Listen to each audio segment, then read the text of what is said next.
à presença dos que me julgarão. Venho para olhar diretamente nos olhos de vossas excelências e dizer com a serenidade dos que nada têm a esconder que não cometi nenhum crime de responsabilidade. Não cometi os crimes dos quais sou acusada, injusta e arbitrariamente. Hoje, o Brasil, o mundo e a história nos observam e aguardam o desfecho desse processo de impeachment. No passado, da América Latina e do Brasil, sempre que interesses de setores da elite econômica e política foram feridos pelas urnas e não existiam razões jurídicas para uma destituição legítima, conspirações eram tramadas, resultando em golpes de Estado. O presidente Getúlio Vargas, que nos legou a CLT e a defesa do patrimônio nacional, sofreu uma implacável perseguição, a hedionda trama orquestrada pela chamada República do Galeão, que o levou ao suicídio. O presidente Juscelino Kubitschek, que construiu essa cidade, foi vítima de constantes e fracassadas tentativas de golpe, como ocorreu no episódio de Aragarças. O presidente João Goulart, defensor da democracia, dos direitos dos trabalhadores e das reformas de base, superou o golpe do parlamentarismo, mas foi deposto e instaurou-se a ditadura militar em 1964. Durante 20 anos, vivemos o silêncio imposto pelo arbítrio e a democracia foi varrida de nosso país. Milhões de brasileiros lutaram e reconquistaram o direito a eleições diretas. Hoje, mais uma vez, ao serem contrariados e feridos nas urnas os interesses de setores da elite econômica e política, nos vemos diante do risco de uma ruptura democrática. Os padrões políticos dominantes no mundo repelem a violência explícita. Agora, a ruptura democrática se dá por meio da violência moral e de pretextos constitucionais, para que se empreste aparência de legitimidade ao governo que assume sem o amparo das urnas. Invoca-se a Constituição para que o mundo das aparências encubra hipocritamente o mundo dos fatos.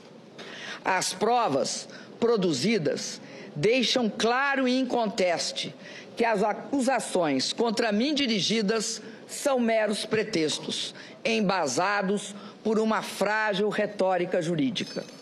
Nos últimos dias, novos fatos evidenciaram outro aspecto da trama que caracteriza esse processo de impeachment.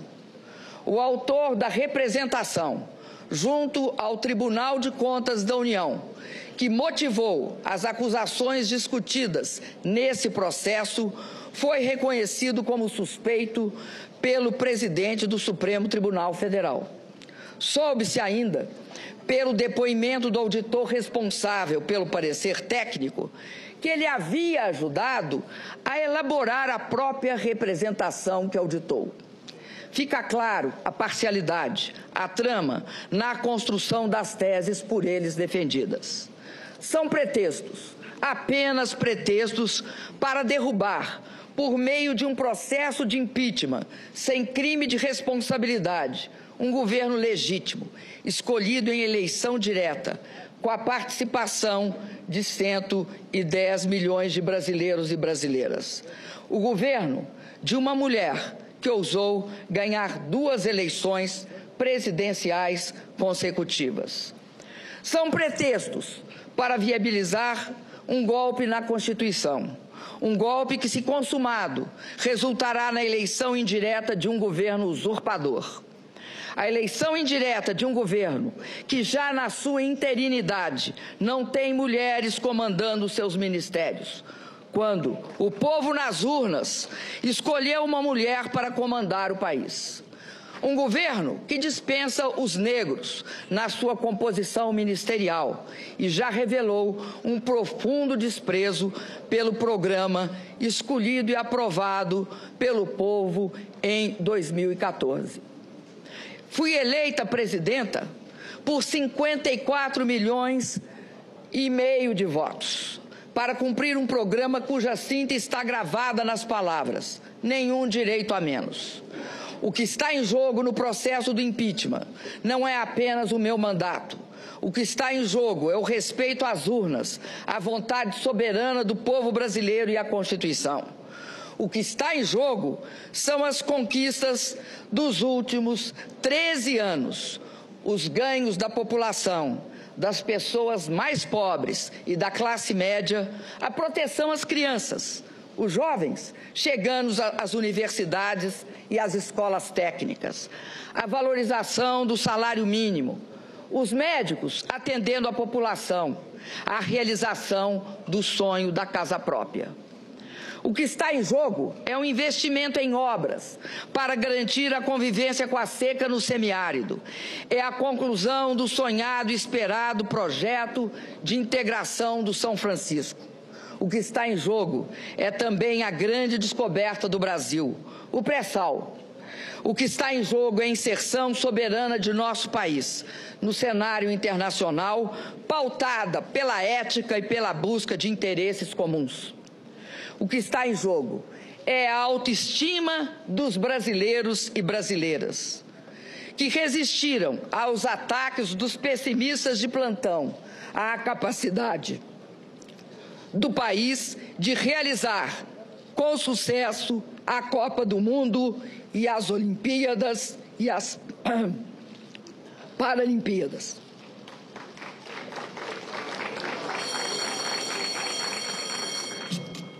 Peço que não se manifestem, por favor. Repito, o que está em jogo é a autoestima dos brasileiros e brasileiras, que resistiram aos ataques dos pessimistas de plantão, a capacidade do país de realizar com sucesso a Copa do Mundo e as Olimpíadas e as Paralimpíadas.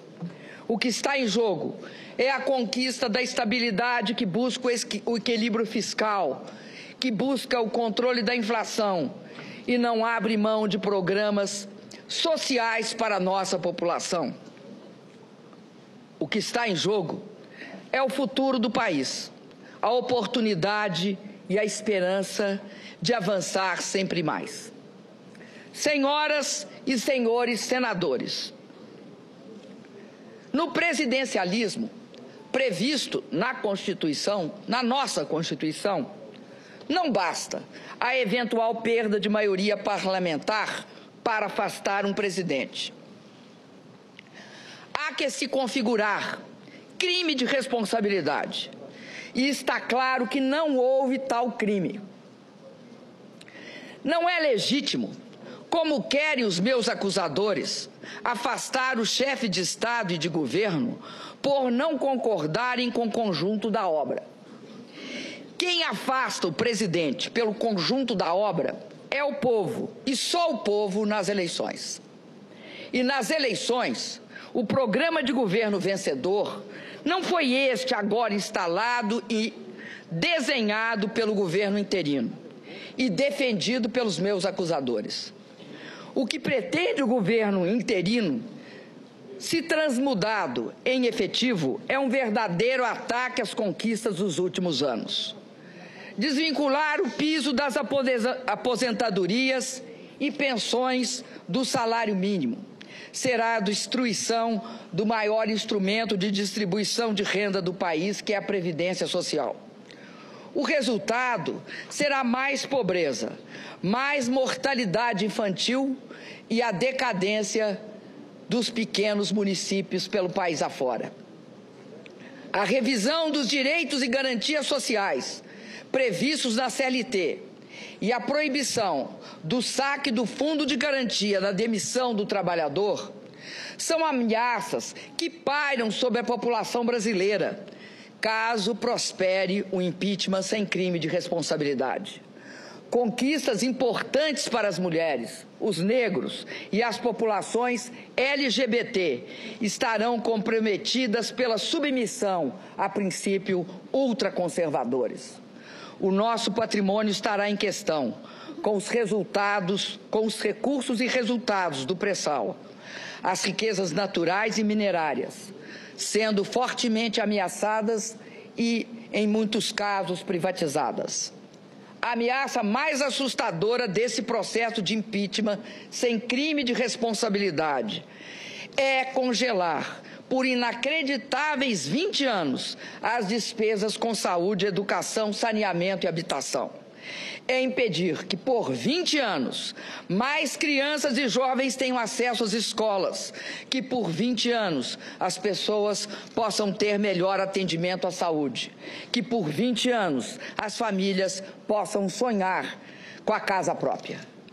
Senhor presidente Ricardo Lewandowski, senhoras e senhores senadores, a verdade é que o resultado eleitoral de 2014 foi um rude golpe em setores da elite conservadora brasileira.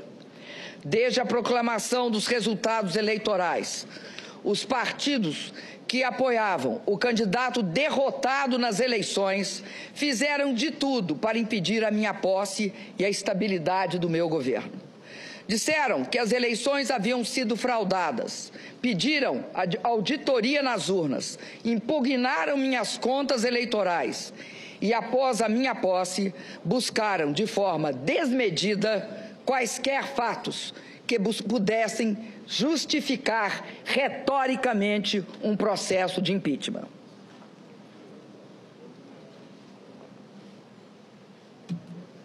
Como é próprio das elites conservadoras e autoritárias, não viam na vontade do povo o elemento legitimador de um governo. Queriam o poder a qualquer preço. Tudo fizeram para destabilizar a mim e ao meu governo. Só é possível compreender a gravidade da crise que assola o Brasil desde 2015, levando-se em consideração a instabilidade política aguda que, desde a minha eleição, tem caracterizado o ambiente em que ocorrem o investimento e a produção de bens e serviços. Não se procurou discutir e aprovar uma melhor proposta para o país.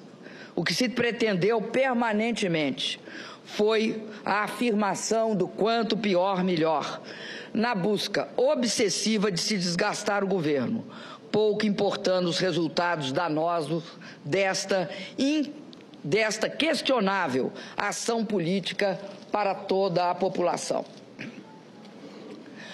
A possibilidade de impeachment tornou-se assunto central da pauta política e jornalística, apenas 2 meses após minha reeleição, apesar da evidente improcedência dos motivos para justificar esse movimento radical.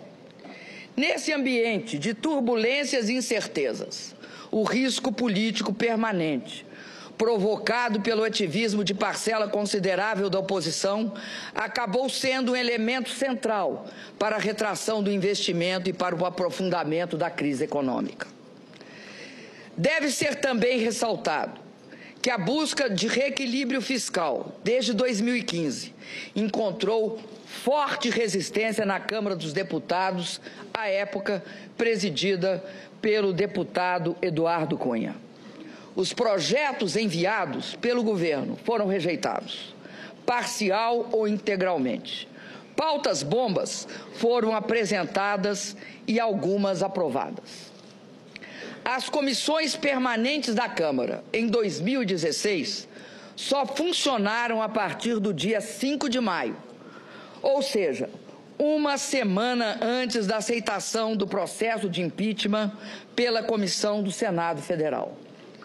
Os senhores e as senhoras senadores sabem que o funcionamento dessas comissões era e é absolutamente indispensável para a aprovação de matérias que interferem no cenário fiscal e possam encaminhar a saída para a crise.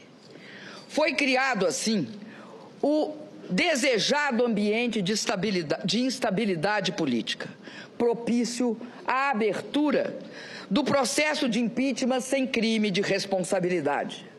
Sem essas ações, o Brasil certamente estaria em uma situação melhor, política, econômica e fiscal do que está hoje.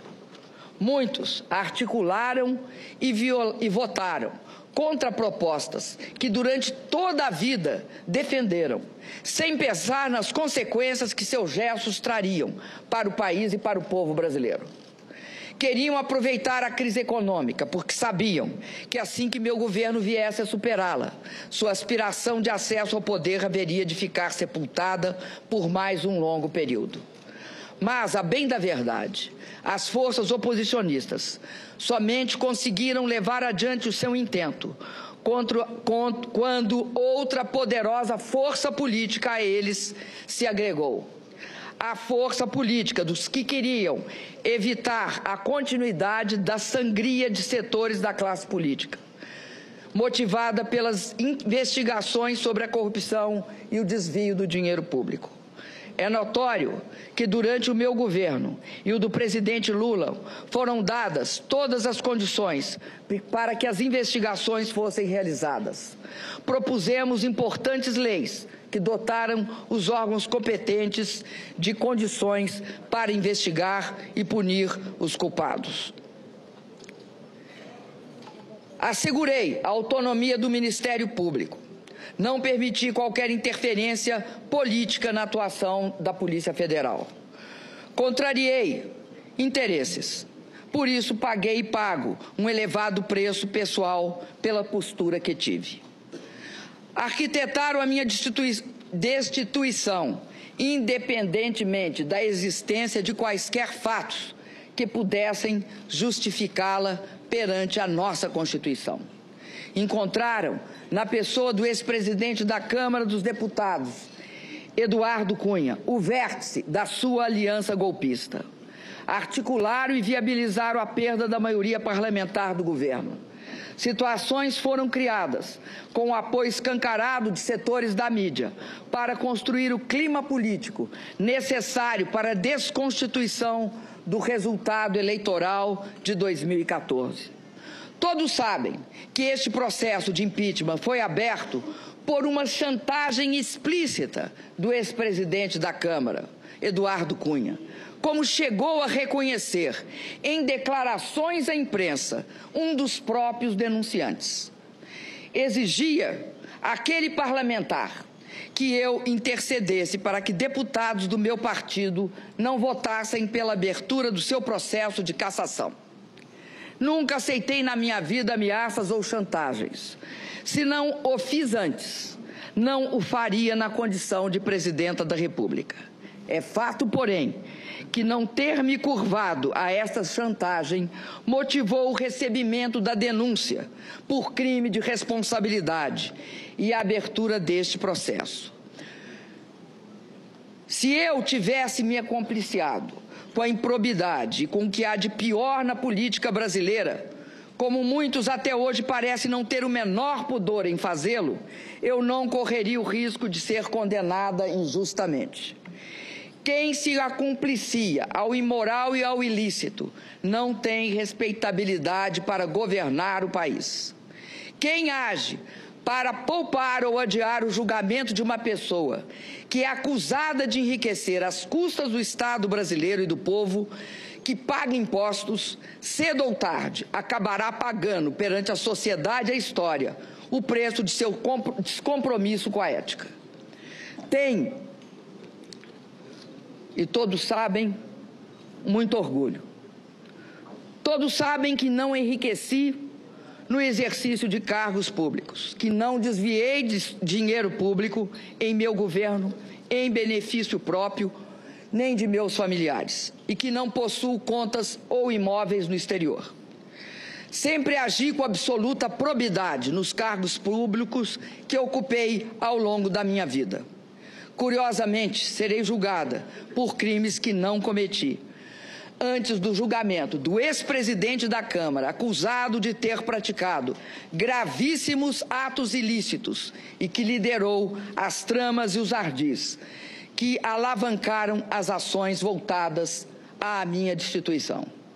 Ironia da história? Não, de forma nenhuma. Trata-se de uma ação deliberada que conta com o silêncio cúmplice de setores da grande mídia brasileira. Viola-se a democracia e pune-se uma inocente.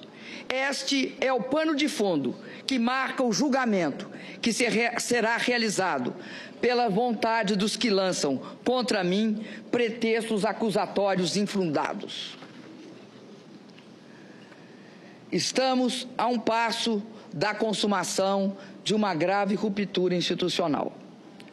Estamos a um passo da concretização de um verdadeiro golpe de Estado.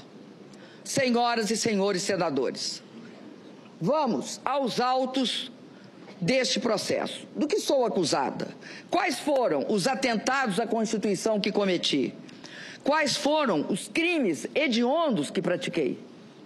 A primeira acusação refere-se à edição de 3 decretos de crédito suplementar sem autorização legislativa. Ao longo de todo o processo, mostramos que a edição desses decretos seguiu todas as regras legais. Respeitamos a previsão contida na Constituição, a meta definida na LDO e as autorizações estabelecidas no artigo 4º da Lei Orçamentária de 2015, aprovadas pelo Congresso Nacional. Todas essas previsões legais foram respeitadas em relação aos 3 decretos. Eles apenas ofereceram alternativas para a alocação dos mesmos limites de empenho e financeiro estabelecidos pelo decreto de contingenciamento que não foram alterados. Repito, pelos decretos de contingenciamento que não foram alterados. Por isso, não afetaram em nada a meta fiscal. Ademais, em 2014, por iniciativa do próprio Executivo, o Congresso aprovou a inclusão na LDO da obrigatoriedade que qualquer crédito aberto deve ter sua execução subordinada ao decreto de descontingenciamento editado segundo as normas estabelecidas pela Lei Complementar de Responsabilidade Fiscal. E isso foi precisamente respeitado. Não sei se por incompreensão ou por estratégia, as acusações feitas nesse processo buscam atribuir a esses decretos nossos problemas fiscais. Ignoram ou escondem que os resultados fiscais negativos são consequência da desaceleração econômica e não a sua causa. Escondem que, em 2015, com o agravamento da crise, tivemos uma expressiva queda de receita ao longo de todo o ano. Foram 180 bilhões a menos que o previsto na lei orçamentária. Fazem questão de ignorar que realizamos, em 2015, o maior contingenciamento de nossa história.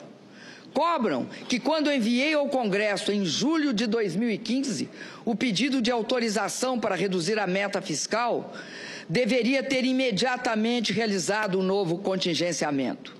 Não o fiz porque segui o procedimento que não foi questionado pelo Tribunal de Contas da União ou pelo Congresso Nacional na análise das contas de 2009. Além disso, a responsabilidade com a população justifica também nossa decisão. Se aplicássemos em julho o contingenciamento proposto pelos nossos acusadores, cortaríamos 96% do total de recursos disponíveis para a despesa da União.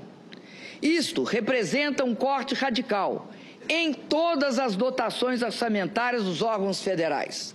Ministérios seriam paralisados, universidades fechariam suas portas, o Mais Médico seria interrompido, a compra de medicamentos seria prejudicada, as agências reguladoras deixariam de funcionar.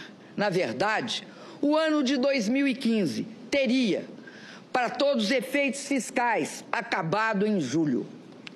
Volto a dizer, ao editar esses decretos de crédito suplementar, agi em conformidade plena com a legislação vigente. Em nenhum desses atos, o Congresso Nacional foi desrespeitado. Aliás, este foi o comportamento que adotei em meus 2 mandatos. Somente depois que assinei esses decretos é que o Tribunal de Contas da União mudou a posição que sempre teve a respeito da matéria. É importante que a população brasileira seja esclarecida sobre este ponto. Os decretos foram editados em julho e agosto de 2015 e somente em outubro de 2015 o plenário do Tribunal de Contas da União aprovou a nova interpretação. O Tribunal de Contas da União recomendou a aprovação das contas de todos os presidentes que editarem idênticos decretos, atos iguais ao que eu editei. Nunca levantaram qualquer problema técnico ou apresentaram interpretação que passaram a ter depois que assinei estes atos. Querem me condenar por ter assinado decretos que atendiam às demandas da população, às demandas de diversos órgãos, inclusive do próprio Poder Judiciário, com base no mesmo procedimento adotado desde a entrada em vigor da Lei de Responsabilidade Fiscal em 2001? Por ter assinado decretos que, somados, não implicaram, como provado nos autos, em nenhum centavo de gastos a mais para prejudicar a meta fiscal? A segunda denúncia dirigida contra mim neste processo também é injusta e frágil. Afirma-se que o alegado atraso nos pagamentos das subvenções econômicas devidas ao Banco do Brasil no âmbito da execução do Programa de Crédito Rural, Plano Safra, para agricultura comercial e para agricultura familiar equivale a uma operação de crédito, o que estaria vedado pela Lei de Responsabilidade Fiscal. Como minha defesa e várias testemunhas já relataram, a execução do Plano Safra é regida por uma lei de 1992, que atribui ao Ministério da Fazenda a competência de sua normatização, inclusive em relação à própria atuação do Banco do Brasil. A Presidenta da República não pratica nenhum ato em relação à execução do Plano Safra. Parece óbvio, além de juridicamente justo, que eu não seja acusada por um ato inexistente. A controvérsia quanto à existência de operações de crédito surgiu novamente de uma interpretação do TCU, cuja decisão definitiva foi emitida em dezembro de 2015. Novamente, é uma tentativa de dizer que cometi um crime antes da definição da tese de que haveria um crime. Uma tese que nunca havia surgido antes e que, como todas as senhoras e senhores senadores souberam em dias recentes, foi urdida especialmente para esta ocasião. Lembro ainda a decisão recente do Ministério Público Federal, que arquivou um inquérito exatamente sobre essa questão. Afirmou não caber falar em ofensa à Lei de Responsabilidade Fiscal, porque eventuais atrasos de pagamento em contratos de prestação de serviço entre a União e instituições financeiras públicas não são operações de crédito. Insisto, senhoras senadoras e senhores senadores, não sou eu, nem tampouco minha defesa, que fazemos estas alegações. É o Ministério Público Federal que se recusou a dar sequência ao processo pela inexistência de crime. Sobre a mudança de interpretação do TCU, lembro que ainda antes da decisão final, agi de forma preventiva. Solicitei ao Congresso a autorização para pagamento dos passivos e defini em decreto prazos de pagamento para as subvenções devidas. Em dezembro de 2015, após a decisão definitiva do TCU e com autorização do Congresso, saldamos todos os débitos existentes. Não é possível que não se veja aqui também o arbítrio desse processo e a injustiça também desta acusação. esse processo de impeachment não está praticando a justiça. Eu não atentei em nada, em absolutamente nada, contra qualquer dos dispositivos da Constituição que, como presidenta, jurei cumprir. Não pratiquei ato ilícito. Está provado que não agi dolosamente em nada. Os atos praticados estavam inteiramente voltados ao interesse da sociedade. Nenhuma lesão trouxeram ao erário ou ao patrimônio público. Volto a afirmar, como fez a minha defesa durante todo o tempo, que este processo está marcado, do início ao fim, por um clamoroso desvio de poder. É isso que explica a absoluta fragilidade das acusações que contra mim são dirigidas.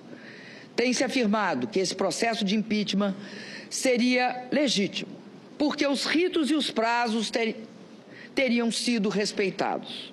No entanto, para que seja feita justiça e a democracia se imponha, a forma só não basta. É necessário que o conteúdo de uma sentença também seja justo. E, no caso, jamais haverá justiça na minha condenação. Ouso dizer que, em vários momentos, esse processo se desviou clamorosamente daquilo que a Constituição e os juristas denominam o devido processo legal. Não há respeito ao devido processo legal quando a opinião condenatória de grande parte dos julgadores é divulgada e registrada pela grande imprensa antes do exercício final do direito de defesa. Não há respeito ao devido processo legal quando os julgadores afirmam que a condenação não passa de uma questão de tempo, porque votarão contra mim de qualquer jeito. Nesse caso, o direito de defesa será exercido apenas formalmente, mas não será apreciado substantivamente nos seus argumentos e nas suas provas. A forma existirá apenas para dar aparência de legitimidade ao que é ilegítimo por essência. Senhoras e senhores senadores, nesses meses, me perguntaram inúmeras vezes por que eu não renunciava, para encurtar este capítulo tão difícil da minha vida. Jamais o faria, porque tenho compromisso inarredável com o Estado democrático de direito. Jamais o faria porque nunca renuncio à luta. Confesso a vossas excelências, no entanto, que a traição, as agressões verbais e a violência do preconceito me assombraram. E em alguns momentos, muito me magoaram.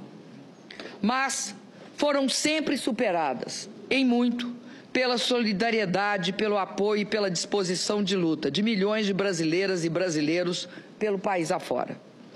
Por meio de manifestações de rua, reuniões, seminários, livros, shows, mobilizações na internet, nosso povo esbanjou criatividade e disposição para a luta contra o golpe. As mulheres brasileiras têm sido, neste período, um esteio fundamental para minha resistência.